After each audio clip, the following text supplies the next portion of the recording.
बिहारमध्ये विधानसभा निवडणुकीच्या प्रचाराला रंग चढू लागलाय। पंतप्रधान नरेंद्र मोदी यांची आज मुझफ्फरपूर इथे प्रचार सभा झाली। बिहारच्या जनतेनं रालोआचं सुशासन पाहिलंय आणि आधीचं राजदचं जंगलराजही। त्यामुळे इथली जनता सुशासनाचीच निवड करेल असं ते म्हणाले। विकास करणं हीच रालोआची प्राथमिकता असल्याचं त्यांनी सांगितलं। विकसित भारतासाठी बिहारचं विकसित होणंही गरजेचं असल्याचं ते यावेळी म्हणाले।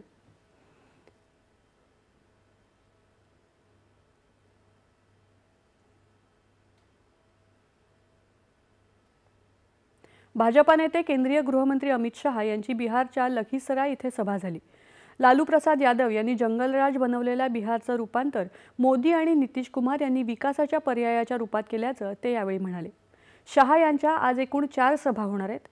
काँग्रेसचे नेते राहुल गांधी आणि राजदचे नेते तेजस्वी यादव यांच्याही आज बिहारमध्ये प्रचार सभा नियोजित आहेत। मुंबईमध्ये आयोजित